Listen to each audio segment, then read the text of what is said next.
A persistent cough that just wouldn't go away, a sudden hospital visit, and then a diagnosis that left the fandom holding its breath. In an instant, the K-pop world was turned upside down as a beloved captain was forced to confront his own physical limits. Welcome to StarScope K-Report. Join Eric and Minji as they ride the Hallyu wave, uncovering the biggest K-pop comebacks, shocking industry controversies, and major K-drama updates. From internet-breaking rumors to historic chart milestones, we dive deep into the world of Korean entertainment. Yeah, it's really great to be diving into this one with you today. I mean, we have a massive mission for this deep dive. We are unpacking the August 13th, 2026 headline that absolutely shook the internet. We're talking about ATEEZ's leader, their captain, Hongjoong, being diagnosed with a rib fracture right in the middle of, one of the most intense schedules of their career. Right. And to really understand what's happening behind the scenes here, we've pulled together a pretty comprehensive stack of sources.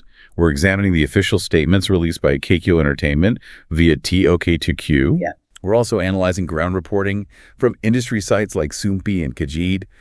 But we're also looking at the hard clinical science, integrating medical guidelines on rib stress injuries from Emergency Care BC. Which is so important for this. Exactly. And crucially, we're tracking the raw reactions from Atiny's across Reddit communities like ATEEZ, Kpop, and Kpop Noir. We really need to set the scene here for you because the emotional whiplash the fandom experienced was it was intense. I mean, just picture this.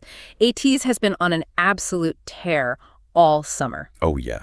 Unstoppable. Right. They had this massive comeback with their 14th mini album, Golden Hour, Part 5, which dropped back on June 26th.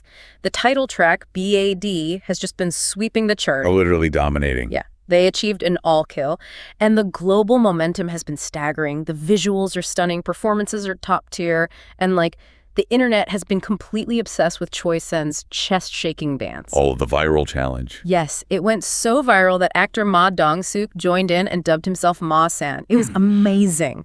The cultural footprint of this comeback, it really can't be overstated. When a group hits that level of saturation, the momentum feels entirely unstoppable. But behind all those glittering visuals and the hype, a deeply concerning reality was hiding. And that reality came to light on August 13th, completely shifting the mood. If we break down the factual timeline based on KQ's official notice, Hongjoong visited the hospital because of a persistent cough. Just a cough. Right, that was his primary symptom. But following an MRI, he was shockingly diagnosed with a rib fracture. Which is genuinely unsettling. You go in for a cough thinking, maybe I just need antibiotics, and you come out with a broken bone. It immediately puts the fan community on edge. It's alarming. But what makes this situation really fascinating from a management perspective is the detail KQ chose to include in their statement.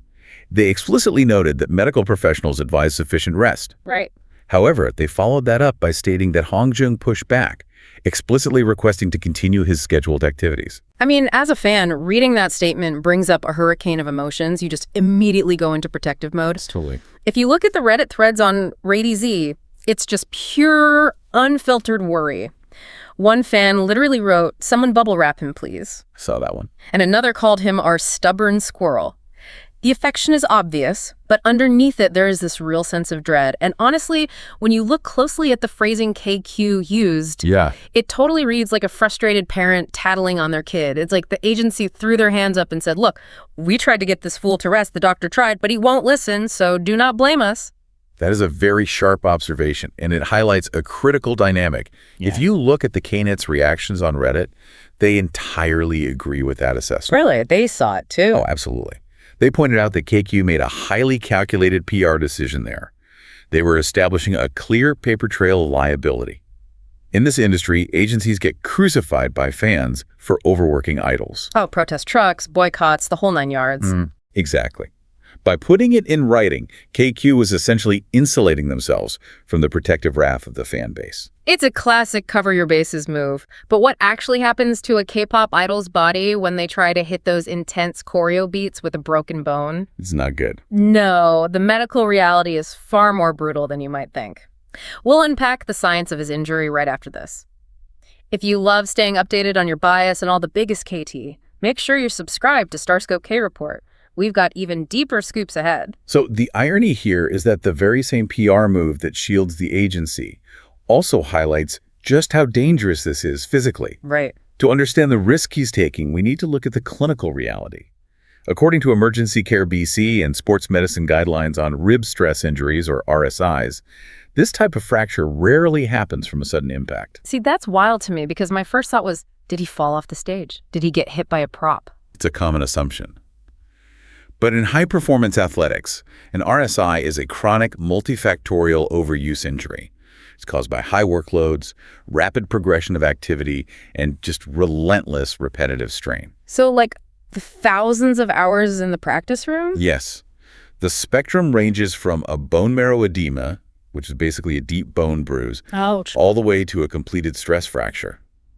The repetitive torque on the torso from complex choreography weakens the bone over time until it breaks. And this brings us to the most brutal part of the diagnosis. The recovery. The catch-22 of the recovery. Wait, what? Catch-22? Doesn't he just need to, like, sit still? You'd think so. Medical advice dictates 2 to 3 weeks of avoiding strenuous activities. No heavy lifting, no sudden twisting. Okay, makes sense. But you cannot just lie down in bed and sleep it off. Because the fracture is in the rib cage, it impacts the respiratory system. When you have a broken rib, it hurts to breathe, so you take shallow breaths. Right, to avoid the pain. But shallow breathing allows fluid to build up in the lungs. To combat this, patients are instructed that they absolutely must actively, deeply cough at least once an hour to prevent pneumonia. Wait, oh my God, that sounds horrific. It's described as excruciating. Actively coughing forces the rib cage to expand violently. The fractured bone grinds. The muscles spasm. So he's trapped. The very thing he went to the hospital for, the cough, is what he has to keep doing, but coughing hurts the broken rib that the coughing probably caused in the first place. Exactly. It's an agonizing cycle. I am so glad we are laying out the science here because that completely changes how you view his decision to keep working. And honestly, this is where I have to push back hard on KQ's whole we respect his wishes narrative. How so? How is it physically possible for an idol to avoid heavy lifting when ATEEZ's choreography literally involves throwing themselves around the stage? We are talking about aggressive, explosive torso movements. It defies all medical logic. The biomechanical force required for their routines directly contradicts the recovery guidelines for an RSI. And that blatant contradiction brings up a much darker conversation happening over on Kpop. International fans are genuinely upset, and it highlights a deeply toxic aspect of the work culture. The mentality of pushing through the pain. Right. One fan brought up this really sobering comparison. In pro sports, like rugby or basketball, if a player has a stress fracture, management intervenes. The coach steps in and says, "Doctor's orders, you are benched." Because in sports, there's a clear understanding of long-term asset management. They protect the player from their own adrenaline. Exactly. So fans are looking at KQ and asking, why can't they do that? Why can't they play the bad guy, tie him to a chair, and say, you are not performing? Why is this burden placed squarely on the idol, who is famously a workaholic? It's a valid frustration. But to understand why agencies hesitate, you have to look at the structural mechanics of the Hallyu wave. Groups are marketed as complete symmetrical units. Yeah, the whole visual balance. Right. Brand deals, festival contracts, they're often tied to the complete lineup. Plus, if we look at ATEEZ specifically, there is an established precedent of extreme endurance. Oh, they definitely have a history. A few years ago, Seonghwa suffered a rib fracture and actually hid it from the staff so he could perform. Last year, Mingi powered through a hairline fracture right as the tour started. It's genuinely terrifying. Their mindset is just, the show must go on no matter what bones are breaking. Now, to be fair, KQ has accommodated injuries before. Jongho and Wooyoung performed seated when they were hurt, so there is a precedent for compromise. But Hongjoong is the captain. Exactly. The leader feels the weight of responsibility for the group's success and the fans' happiness. It adds a massive psychological layer to his refusal to step back. He probably feels like if he stops moving, the whole ship stops moving. Which brings us to the high-stakes aftermath. With the massive Istanbul Festivali looming just 24 hours after this diagnosis, fans were terrified he was going to push himself too far and potentially puncture a lung. I was so stressed just thinking about it. Later in this deep dive, we'll reveal the compromise that had the whole fandom talking. It is so nerve-wracking to be a fan in those moments. You're just watching someone you support risk their health in real time. The tension was palpable. So moving from those medical warnings to the stage, August 14th arrives. The Istanbul Festivali in Turkey. Based on reports from Sumpi and Kagit, this was a massive international performance with 50,000 fans in attendance. The pressure to deliver a flawless spectacle is immense. The energy must have been overwhelming. But honestly, the resolution to this tension was a huge relief, but also kind of hilarious in the most Hongjoong way possible. He actually compromised. Yes, he agreed to perform the entire set seated in a chair. Which, from a clinical standpoint, is sound. Yeah. Sitting removes impact stress and stabilizes the core. Yeah, but this is Hongjoong we're talking about. You read the fandom reactions, and Atiny's are just shaking their heads.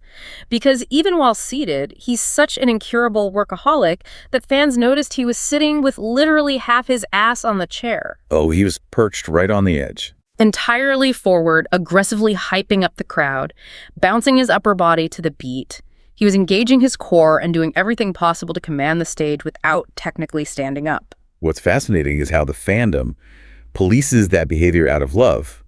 They were analyzing his posture, joking about his sheer inability to just sit back and relax. They were stressed. But from a biomechanical standpoint, leaning forward and bouncing still engages those intercostal muscles. He basically found a physical loophole in the rest mandate. It's very much like, well, you said I had to use a chair. You didn't say how much of the chair I had to use. It's so typical for him, but it did ease the anxiety to see him modifying the performance. It mitigates the most severe risks.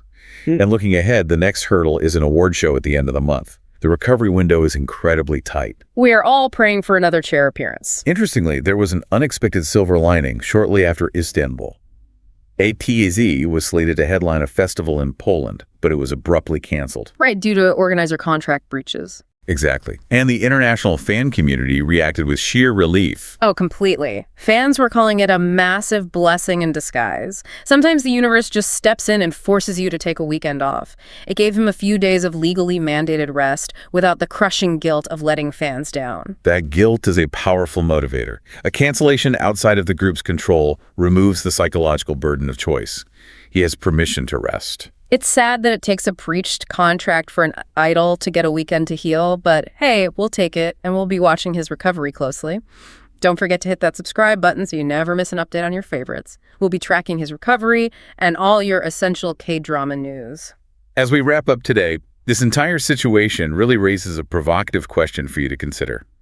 The Halley Wave demands absolute perfection. Non-stop content. Flawless choreography. This creates a culture where idols genuinely feel they are letting everyone down if they take a single breath to heal. The pressure to maintain that illusion of invincibility has to be crushing. When an artist is this deeply dedicated, at what point does a true captain need to be protected from his own passion? It's a fine line between dedication and danger that the industry is still struggling to walk. It really makes you pause and think about the human cost behind that flawless precision we expect. Sometimes the bravest thing a leader can do is simply sit down. You've been listening to StarScope K-Report, where Eric and Minji bring you the stories shaping K-pop, K-dramas, and the global Halley Wave. Thanks for tuning in, and don't forget to subscribe for more stories that keep the stars shining.